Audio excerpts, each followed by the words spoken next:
Здраво, дзеці! Дружимаше як і дотераз у своїх домах. Але на улічці уж єст ще веcej людзох. Так як попатрице при злобак, або ще й самі прошейтаться по улічці, годні се збачить і до кого не познаце, кого перший раз видіться. Kiedy kogo pierwszy raz widzimy, a nie czujemy nic o tej osobie. Możemy mi znać, czy to ta osoba beszeduje po-ruski albo na jednym drugim języku. Odkąd точно przychodzi, albo któremu narodu przypada.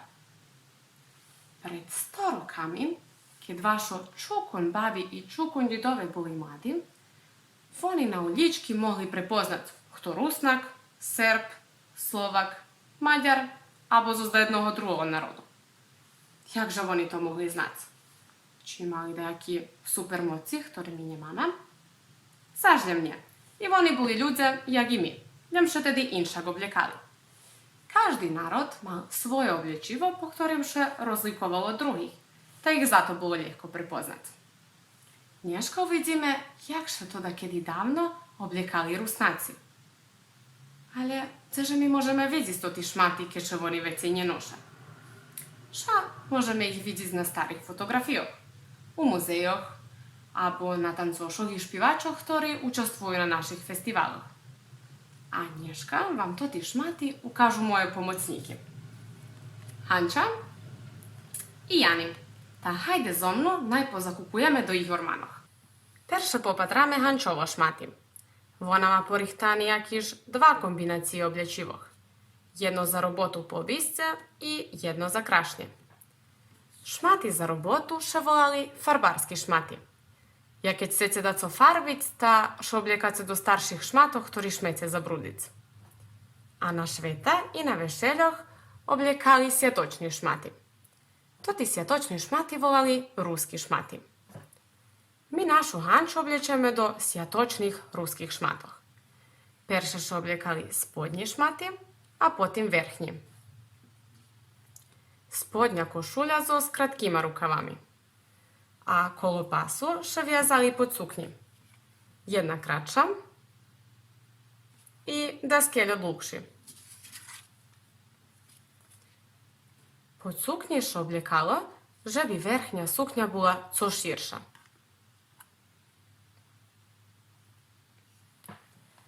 Posle spodnjih šmatoh oblekalo się bluzno z długima rukawami. Bluzno się zapasowało do верхniej sukni, która mogła być w różnych farbach i z rozlicznych materiałów. Prek sukni się kładło fartuch, który się na zadku wiązało na mašlju. Mladi dívky obliekali sukni v bľadých farbách a starší ženy obliekali tmí sukni. Hvaria, že najlepší pajtašky často obliekali sukni istých farbách. Na nohoch še nosili čarni lagovo cipeli i bili botoši.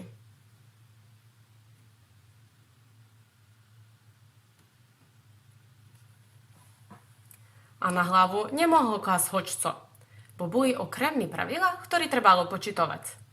Mladi neodati dzivki vlasy česali do vargočoh. Vargoči poviazali do kruha, a kolo njih vjazali čarnu mašlju. To voláme baršoň. Posle odavanky žena na hlavu kladla fiťulu. A jak narodila decko i postala mať, odtedy počinala vjazať chustočku kolo hlavy. My našej Hanči položíme baršoň.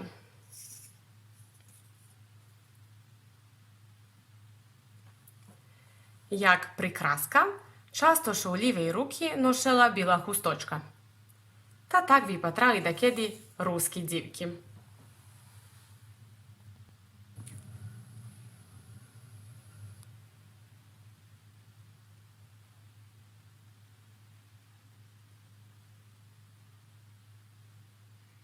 A teraz Jani na šore, ktorý nám poukazuje, jak še to dokedy dávno chłopi obliekali. Oszacujcie, której farbi to te szmaty.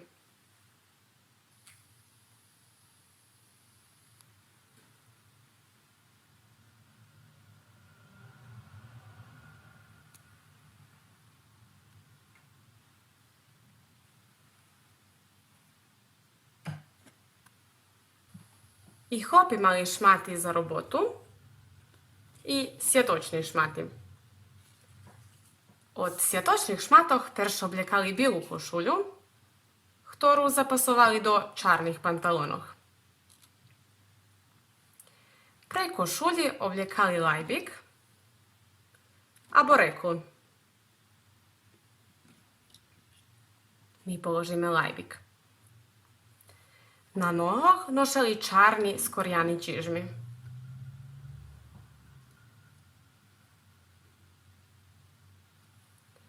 A na hlavi najčastejšie kalap. A keď bolo zimno, nosili šapku, ktorú volali bundičková šapka. My Janikovi položíme kalap.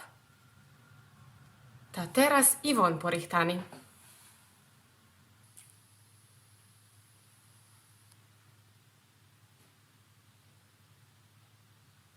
Anča i Jani nam ukazali oblječivo, ktoré še dakedy dávno obliekala. Ale by bardzo ľubili vypróbovať i šmaty po najnovšej modi. Pomohnete im? Narysujte Hanču Janika, abo ich môžete vydrukovať. Popatrajte, z čoho by ste im mohli napraviť šmaty. Môžete hasnovať dajaký papier u farbi, vatu, gombičky, dajaký pantlíky, abo daco druhé, co máte doma. Každý z vás môže byť modný kreator. A keď ich poobliekace, pošlite nam vaše kreacije, żeby ich i drugi towarzysze i towarzyszki widzieli.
jedno bawisko, które możecie lekko porichtać i sami doma.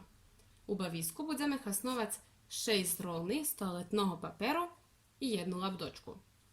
U tym bawisku rozruszamy i ruki, i nogi, ale i to, co czuwamy u glavi. Narysujcie to te časti ciela, ale tak, żebyście mali po 2 z każdego.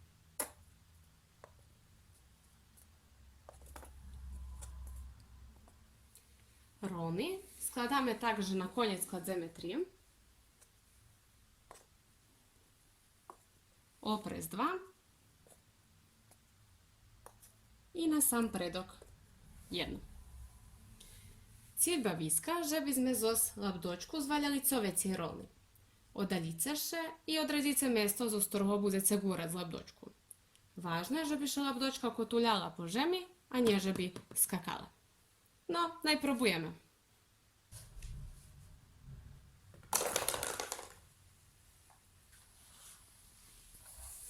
Pozberate rolny, ktorí ste zvaljeli, počitate ih i opatrice co še na njih nahodzi. Ja zvaljela 4 rolny. Jednu nohu, jednu ruku i 2 glavi. Ta moj zadatok, že bym načišljala jedno oblječivo, jednu šmatu, ktorú obliekame pri nohoch abo obuvame na talpi, jednu šmatu, ktorú obliekame pri rukoch, odnosno u hornjej časti cela i 2, ktorý kladzeme na hlavu. To vypatra tak. Napríklad pantaloni, bluzna, fičula, kalap. Bawisko możecie powtorjować, dogod wam nie dopije. Ale próbujcie każdy raz dać inszaki odwid. Ta spomnąć dać od narodnego obliečiva, które zmienieszka widzieli. Do bawiska powołajcie i mamu, tatu, bracika albo szestriczku. To możecie w jedno odbawić turniej. Używajcie w bawisku i jałcie nam jak wam się poczęło. A nie zabudźcie nam poslać i jak ste popribierali Hanczu i Janika.